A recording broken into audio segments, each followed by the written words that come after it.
Welcome, everyone. For anyone who doesn't know me, my name is Andrea Tessier. I am a licensed realtor and an investor myself.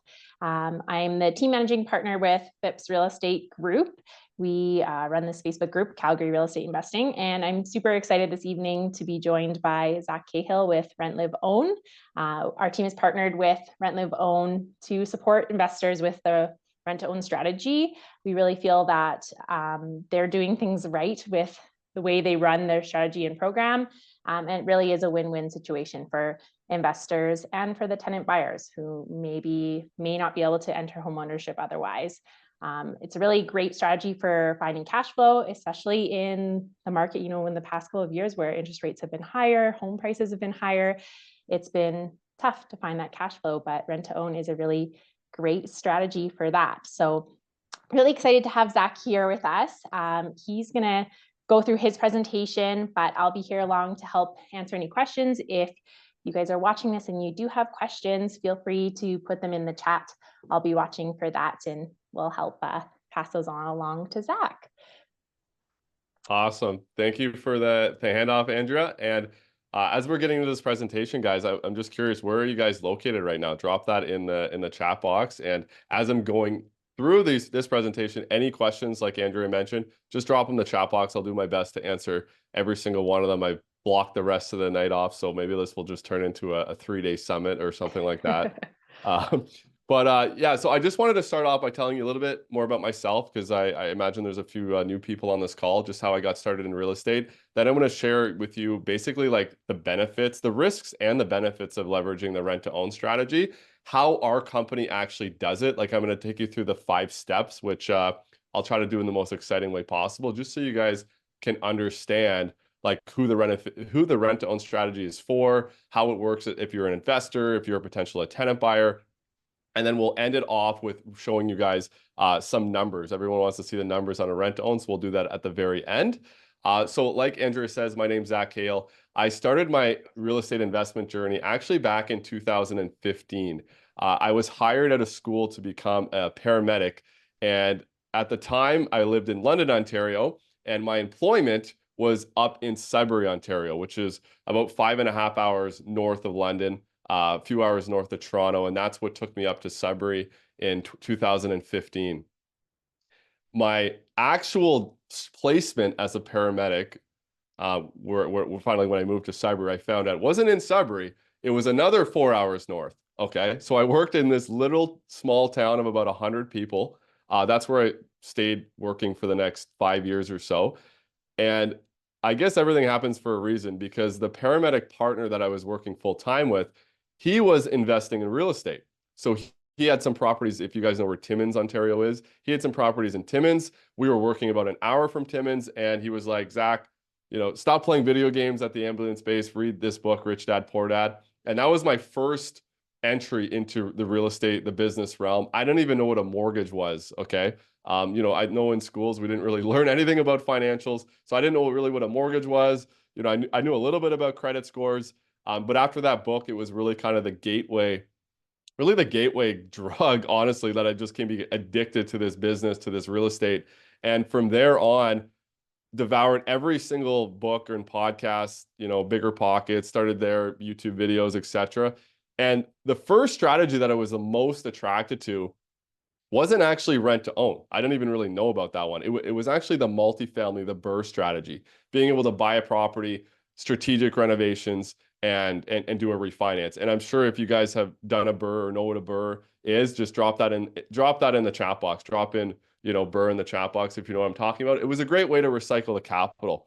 Now, I bought my first property in 2017. It was a 6-unit apartment where we invested about $40,000. We did the refinance. We turned it from a 6-unit to a 7-unit, my fiance and I, and within a year, pretty well got our capital back. And, it sounded great, right? Let's just keep doing this. But the thing that people didn't talk about on these podcasts or the YouTube videos is it was literally a full-time job managing this property. I not only was working full-time, I would then come home and manage the construction and the renovations and all the tenant challenges. Okay. And the other big realization is even though I really had no money left in the deal, like a full burr, the cash flow was inconsistent. Like one month I would make $1,000. Next month I would lose money. Then I would make money. Then I would lose money. And I realized like even if I had like 100 of these types of properties, I would not be able to quit my full-time job because I had a specific goal of actually achieving like about $3,000 to $4,000 a month. And yes, at the time that was enough to, at least go part-time or potentially quit my job because I had no kids. That monthly expenses is definitely higher now. But fast forward back to, or fast back to backtrack to 2018. After doing the burr, I knew I needed to find a strategy that was more aligned with my goals as an investor, which was again to quit my 9 to 5 and build that monthly passive income. And that's where I stumbled across the rent to own strategy on a few podcasts. And I immediately reached out to this person who was educating. She was actually educating Andrea. She was working for Robert Kiyosaki himself and teaching lease to own and rent to own all over the United States. So I mean, I like don't want to say harassed her, but I sent her a lot of messages on Facebook until she agreed to meet with me, and then eventually had her as a one-on-one coach and learn the strategy from her. Okay. So if Awesome. I fast forward a few years, how I left my job was actually strategically owning about 4 single-family houses, which sounds crazy to say out loud. Okay. Even to this day, we've grown a real estate portfolio in the multifamily of over 200 units in Sudbury. 200 units. But what actually puts food on my table every month isn't the multifamily for the generational wealth. It's actually the rent to own strategy. I'm still an avid investor into rent to own, and I also do other strategies like private lending to get more of that consistent cash flow. So I just wanted to kind of share with you guys how I got started in rent to own. Let's go over some of the benefits. I'm going to share my screen here in a moment. And as I'm doing that, like, has anyone on the call tuning in, like, done rent to owns? Just curious to hear your experience. If you want to put that in the chat box, feel free to share it, and I'll do my best to monitor it. So getting into the heart of the presentation. So one of the things that Andrea, funny enough, I don't even know if you've seen this presentation before, but you nailed it on the head when you're talking about interest rates. A lot of investors are scared, and we're major scared when these rates were climbing and they're going up, they're going down. One of the benefits about rent to own, guys, is this can be done in any market, like any market. So when the rates are going up, when the rates are going down, a rent to own works, and your investment won't actually be impacted by the interest rates. And I'll show you how when we get to the numbers. Okay. Landlord tenant board issues. Now, I know we're in the Calgary investor Facebook group, so the LTB laws, I think, are definitely more favored for the landlord, if I'm not mistaken, Andrea. Yes, But Alberta's definitely landlord friendly, but yeah, but other provinces aren't so much, right? yeah. So with the LTB, like, when we're getting into this, guys, you're pretty much eliminating your LTV issues because you have these really, really motivated clients who are living in your homes. And we'll get into kind of what I mean by that in the future. But Alberta investors, you're not getting out unforeseen or uninspected repairs and maintenance, right? And this is a common occurrence with multifamily properties. Like, for instance, last year alone, I had to spend, I talk about having the 220 units. I had to spend like $70,000 just in like capital expenses. Like, I did a few staircases at one of my properties, a couple roofs, and all of a sudden that bill racked up to 70,000. So how many months of cash flow would it take, to cover that, right? So with a rent to own, you're not actually having that, you're not actually having those expenses. Management intensive, right? Like, if you're doing property management, there's a lot of running around, a lot of things to do.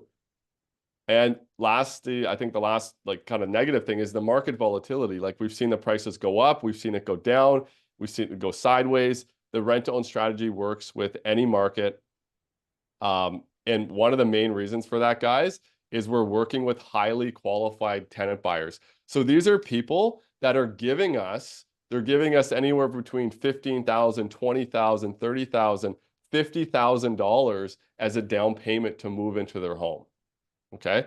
I'm going to go through this fairly quick, and then we'll get into kind of who this is for. But on a rent own, like I mentioned above, there's no maintenance, there's no repair responsibilities for the landlord. It's passive income. I like to call it like armchair investing. You literally just sit in your armchair and you make the same cash flow every single month. It can be done in any market condition, whether the market's going up or down. And it's one of the, really level with private lending. It's one of the two strategies that I know of that really provides that consistent cash flow. Okay. I've done multifamily. I think multifamily has, good cash flow. I've done Airbnbs, and I think that's been very inconsistent for myself. But using rent to own or private lending, we're able to have that very consistent cash flow, which is what we want as real estate investors. Okay. So I know I'm excited. I'm talking pretty fast. And as I'm going through this, guys, if you have any questions, feel free to put them in the chat box. So the 5 steps for the rent to own. Okay. We're going to get right down this. So really, guys, as a rent to own company, like the best way you can do a rent to own is you need to find the qualified tenant buyers. So when I mentioned in my introduction that we didn't know anything about finances or mortgages growing up. Like, curious, Andrea, did you learn about real estate or finances in school? No, not at all. It's definitely a missing piece. Exactly. And like, what do you think, what happens when, people enter the workforce and they start making all this money, right? Like I know for me as a paramedic and I went to all these other ambulance bases, everyone had like a new vehicle, like a new truck. Totally. Yeah, for Right? So sure. people make money, make more money, and then they spend more money. And they don't know that when they go to try to buy a house, there's actually like rules and regulations involved where the banks want to see, let's say, your debt service ratios, right? Or maybe there was something on their credit bureau from when they were 18 that's preventing them from owning a home. All right. So debt service ratios, credit scores are probably the number one reason why people would need our service. A lot of tenants and investors thinks that rent to own is for low income people. And honestly, it's quite the opposite. These are high income earning people with savings that just can't get a mortgage because their debt service ratio might be off. Okay. Another big one right now in Canada is immigration. How many people we have coming to Canada that have down payments, that have all this savings, but they don't have their permanent residency, right? So they literally have all the qualifications, but their permanent residency to buy a house in Canada. It's a perfect clientele for rent to own. And the third one is self-employment. As someone that's self-employed business owner myself, what we do is typically pay ourselves a low amount of income to keep more majority of the income in our business. And the banks don't like that. They want to see that that T1, that T4 with the steady stream of income that can make that home affordable. Okay. So what our first job is as a rent-own company is we go out and we find these rent-to-own tenant buyers. Okay. We find these people that want to become a homeowner, but something's stopping them. And what our program's going to do is allow them to get the house they want today. We spend the next 2, 3, 4 years getting the residency, increasing their credit score, paying down debt, whatever it is, so that after the 3 years, they can then buy the home and become a homeowner. Okay. I'll go into a little bit more detail here, but the biggest step is qualifying the tenant buyer. So Andrea, on average, we have about 400 tenant buyers every single month completing a form on our website. Okay. Now this form, it's extensive. It's got 20 questions or so, but really we're looking for 3 things on a rent to own. Okay. Number 1 is we're looking for a down payment. So typically this is about 15K or 4% of the home price, right? So minimum, most likely around 12 to 15 grand, but as the home prices go up, the down payment will also increase. Okay. So they must have savings. Also, they must be employed, which is probably a given, but there are people that make money, but it's not on the books. And lastly, we're usually looking for an income of about 75K per household. That's probably the minimum income. Okay. So it's going to ask them the 20 questions, but these are the 3 questions that they need to like really get by our kind of our funnel or our filter system. Okay. We don't have time to call 400 people. All right. Now, from there, what we do is we'll get on a phone call with the client. And I wanted to make this interactive. I know there's a little bit delay on the live stream, but what do you guys think the most important metric is when we do this initial phone call with the client? Andrew, you're not allowed to answer, but I'll just leave that like fruit hanging. Do you think it's credit score? Do you think it's income, like proof of payment history? Like, what do you think the number one is of like what determines the rent to own being successful? And I'll come back to that in a minute. Hopefully you guys can put those answers in the chat box. So moving ahead, after the phone call, we're going to send the tenant buyer, I'll put it down here, to our mortgage broker. Okay. So we work with a couple rent to own mortgage brokers. So these are, we work with a couple brokers, one actually out your way, Andrea, and one in Ontario, that do all of the pre-qualification for the tenant buyer. So one of the keys in any industry or any strategy is having the good team. So these are individuals that have been doing rent to own for 10 to 15 years and helping families become homeowners.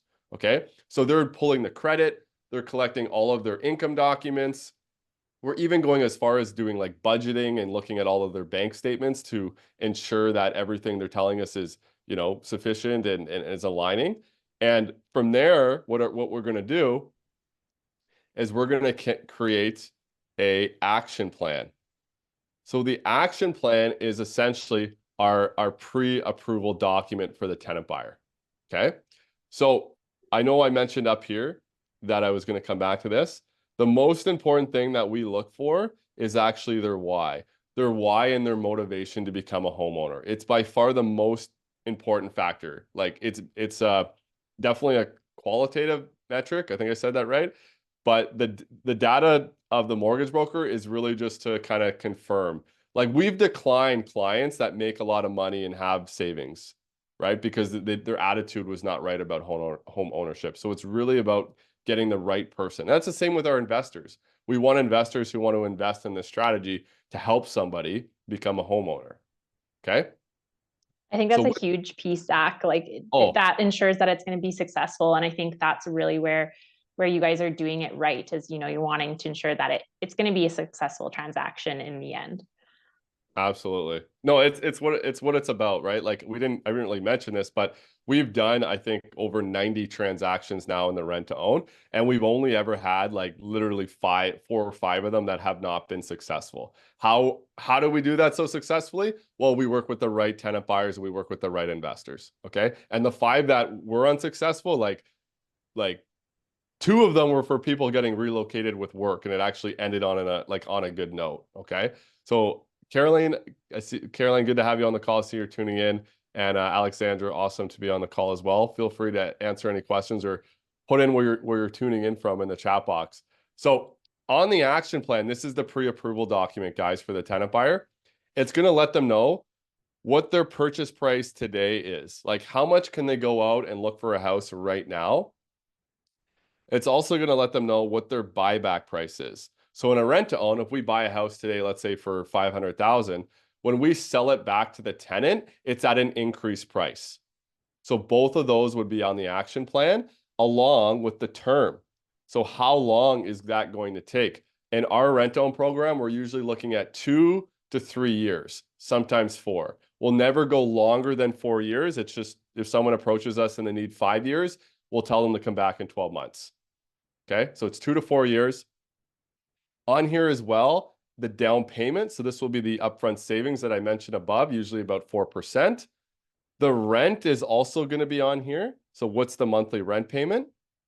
And one of the differences about a rent to own versus a regular buy and hold, let's call it, is on a rent to own, the tenants have what's called a savings credit. So this is an additional payment that's paid monthly. And this is really one of the keys to getting that extra cash flow. Okay. So the savings credit payment could be $200 a month. It could be $800 a month. It's really going to depend on the client, and that's going to be outlined on the action plan. Okay. The number one thing that we do on this action plan is actually the milestones. So we come up basically with a step-by-step program for the tenant buyer over the next 3 years on how they're going to successfully buy a home. And then you'll see later that we're going to manage them on a monthly, quarterly basis so they're hitting their milestones. Okay. So all of this goes into an action plan. We're then going to send it to the tenant buyer. We'll have a call with them. We will then at that point have a letter of intent signed, okay, with the tenant buyer, and we will collect the $2,500 deposit. Okay. Once this happens, we now have an approved tenant buyer. Okay. And question for the live attendees, how many, or even watching the replay, how many people do you think get qualified? We started with 400 over here. Okay. And we're going to take them to the survey, discover them on the call, send them to the mortgage broker, get the action plan created, and then get to this point where we're signing the letter of intent, getting the $2,500, and now we actually have an approved tenant buyer. Put in the chat box, whether you're live or watching the replay, how many people do you think that is? Okay, and I'm going to come back to it in a minute. Now, on the other hand, we do something similar with our investors. Now, not as extensive. We have a call like this so you can understand the rent-own program. Okay. We also have a letter. It's basically like an information letter for the investors that we would get them to initial. And then we add them to our list of investors. Okay. Now, the difference is with our list and other maybe companies or other different opportunities that you've probably seen is this is not a first come, first serve. So we don't just put out a rent-owned family that needs help and then have like 10 investors scramble to try to invest in the project.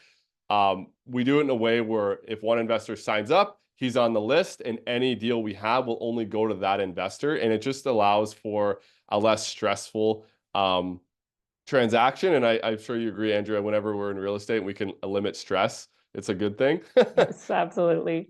So this way, and then it also allows us to kind of figure out, okay, do you want to deal in Calgary in this certain price range? And we can kind of make requirements of what you, the investor, are looking for, what type of cash flow you're looking for, and all that stuff. So we can really, we're almost playing a matchmaker on both sides, matching that tenant buyer with the investor. Okay, guys. So once you're on the list, if you guys ever want me to send you the information letter to get on the list, just put in LOI or information letter in the chat box, and I can definitely send that to you guys. Once you're on it, you're going to get 3 things when we have a deal. Okay. So number 1 is you're going to get the numbers. This is this thing we're going to go through on this slide at the end. So you're going to see like, okay, what's the initial investment? What's my cash flow? What's my profit from the sale? What's my overall return on investment? Okay. Number 2 is you're going to get the story. So you're going to find out exactly who the tenant buyer is. Who are the families that you're helping? Why can't they buy a home? Why can't they buy a home? Okay. And lastly, you're going to get the market info or the property info. Okay. So some of our tenant buyers come to us, Andrea, and they already have a house with an accepted offer on it. And we're just trying to work with them to transfer the offer to our investor and buy the house. Okay. But we might have other families that come to us and they don't have a house picked out, right? They just know they want to buy in, this area of this province, for instance. Right. So different with the rent to own is we are a virtual company. We have properties all over. We've done in rent to own investments in most provinces across Canada. Okay. Specific cities. So these are the kind of the 3 things that you would be getting. And then we'll have a call about that and we'll see, does it make sense? Do we need to move some numbers around to align with your goals? And you will be able to say, hey, Zach, I'm good to go with this. I got an answer from Don. He said 20%. I'm going to make you guys wait a little bit longer though. Zach, I was just going to hop in and say that's another reason why we love your company so much is because it is Canada wide. So I know obviously our Facebook group is Calgary Real Estate Investing, but we have investors in here from across Canada. So there's options for anyone where depending on where they want to invest. It's not just Calgary or Alberta specific. Yeah, exactly. And that's like for my multifamily portfolio, all my properties are located in literally one city. Okay. But for the rent to own it, because it's more of a virtual strategy and it's really a tenant first program. Now we're still, of course, going to do due diligence on the real estate market. And I probably, just for the sake of time, I could probably talk to you about that piece for a long time. So I won't go down that road. But at a very high level, we want to work in markets that are affordable. Okay. So like we're not buying, $800,000, $1 million homes. Most of our homes have been like $200,000. And yes, we're still buying homes in 2024 for $200K. Up to 500, 600,000. Okay. For very specific reasons. So once you're on the investor list and you get the tenant buyer's information, there's going to be a match happening. I've even had some investors that actually met the tenants over a Zoom call, which I thought was like really cool. So that option's still available if you, the investor, wanted to do that, or if you wanted to just, move forward. Totally up to yourself. Okay. Now, when the house shopping phase starts, this is where the matches happened. And now we actually let the tenant buyers go out and pick their own property. The tenant buyers are going to work with a real estate agent that we have a partnership with, because the realtors understand the market in the good areas of town. Now, the good thing about this is that most of the tenant buyers have been living in the cities that they want to buy in. So they also know, like, they don't want to buy in like the bad areas of town, right? So on all of our rent-owned, like, the most beautiful thing about it is, like, we talk about location, location, location. These clients want to buy in good areas, and we have a realtor to support them. The only time it's difficult, Andrea, is when we have like someone moving to a city and they don't understand the area and they're like, oh, I want to buy that house. It's the cheapest one. Right. And then we need to coach them on why it's the cheapest one, what's next door and all that kind of stuff. So when we're going house shopping, the tenant buyer is going to work with the real estate agent, but the offers are going to be done in the investor's name. Okay. All of the offers are going to be conditional. Okay. Conditional on, number one, financing for the investor, and condition number two on the property inspection. Okay. There's really no way around this because we need to protect the tenant buyer and also the investor. Both inspections are paid for by the tenant buyer. So if something didn't go right and we needed to move to a different house, the tenant buyer would cover that cost. Okay. Now, at this point as well, we're also going to be signing the contracts. One of the reasons that I have kind of the information letters and the lists for both sides, tenant buyers and investors, is because there's contracts to review, right? So when you're on the list, you're going to get all the contracts to start reviewing. You're going to get in touch with a mortgage broker to make sure you can qualify for the mortgage yourself. The tenant buyers are going to get in touch with the action plan mortgage broker. And that way there's ample time to review all the contracts. So they're going to be signing, at this stage when we have an accepted offer on a house. Okay. The down payment is also collected here. Okay. So the down payment's also collected at this point. And then we would essentially, once all the contracts have been signed, down payments collected, everyone's on the same page, then we would waive the conditions to buy the property. Okay. If you've ever bought a property before, it's really the exact same thing, right? We're just buying a rental property. There's no difference because it's a rent to own. On closing day, our company will meet the tenant at the property or work with someone on our team that will meet them there, do all the move-in inspections and all that stuff. And, at this point, there is a little bit of work for the investor to do at the beginning, like getting qualified for the mortgage, getting on the list, watching this presentation, for instance. But once the deal's set up and it's been like closed, that's where the armchair investing comes in. Okay. So on a monthly basis, again, we're usually running these programs for 2, 3, 4 years, depending on how long the tenant's going to need. This is what our company is going to essentially collect the rent, handle any of the communications with the tenant buyer. We're doing the bookkeeping for the investor as well. And mainly, we're holding the tenant buyer accountable to the action plan. Okay, we're holding them accountable to the milestones. The worst thing you can do in a rent to own, even if you've done really good due diligence on the tenant buyer, is just putting them into the house and letting them sit there for 3 years.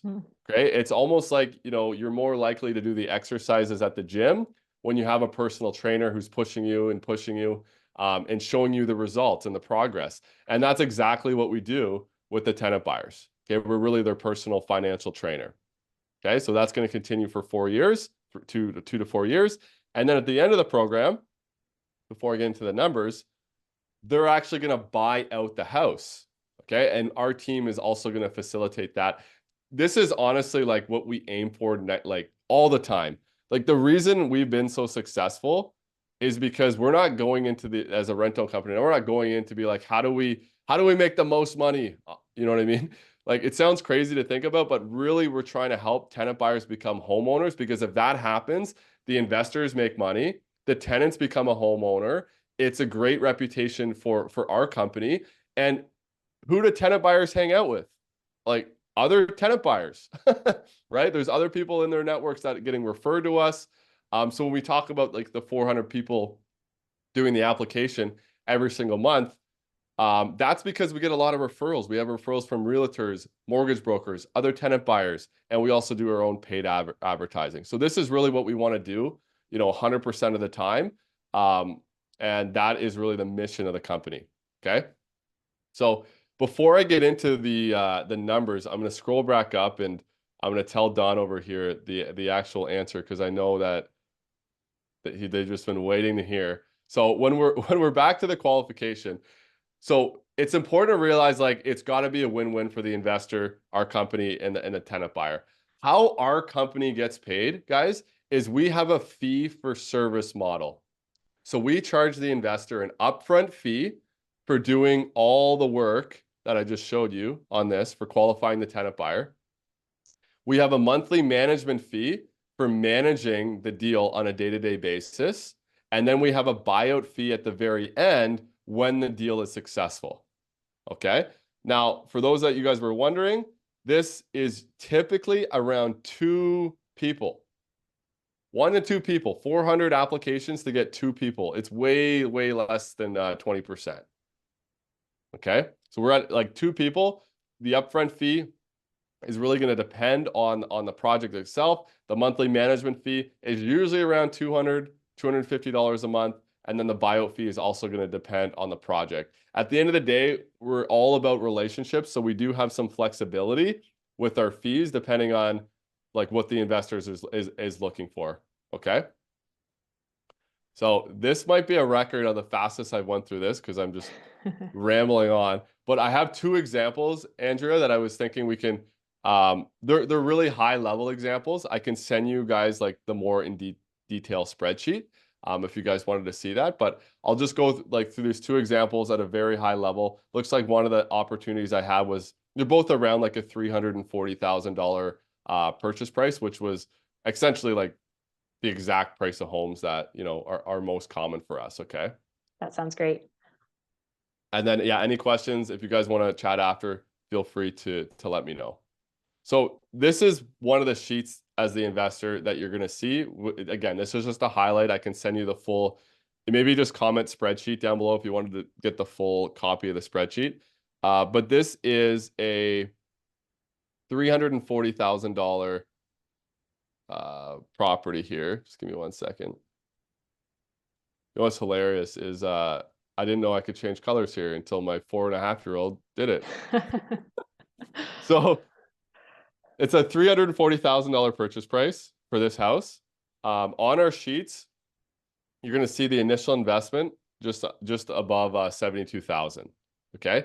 In the rent to own, you're going to make money in 2 different ways.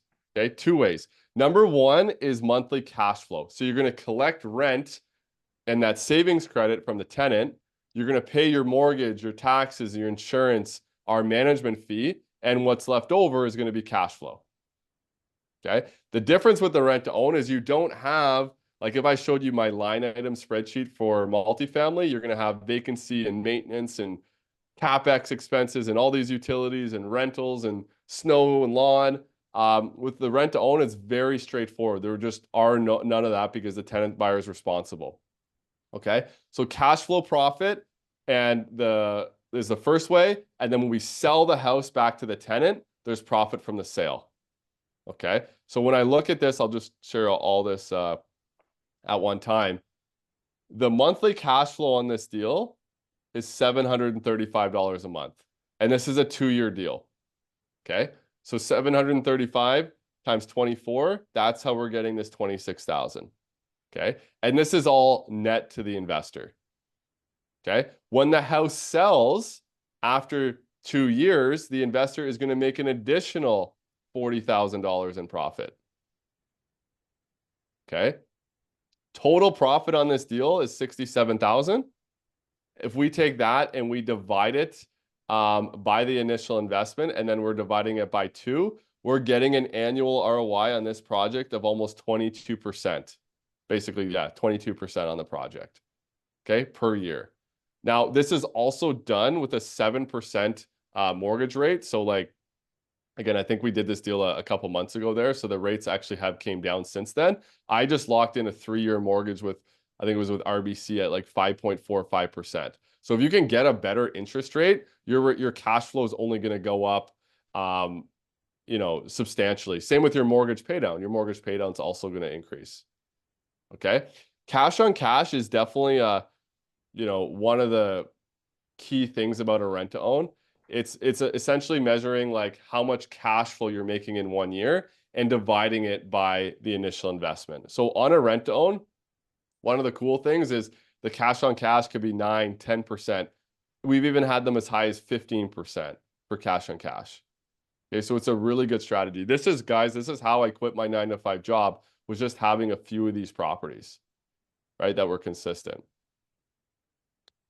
I was going to ask if you guys have questions about the numbers, feel free to drop them out. I see Andrew is highlighting the points, which is awesome.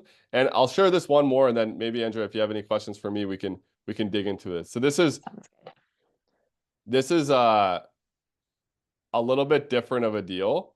And I apologize, some of the numbers might have been off on the last slide I just showed, but you're going to get the premise on this one here. This is a $345,000 property. The initial investment was $75K.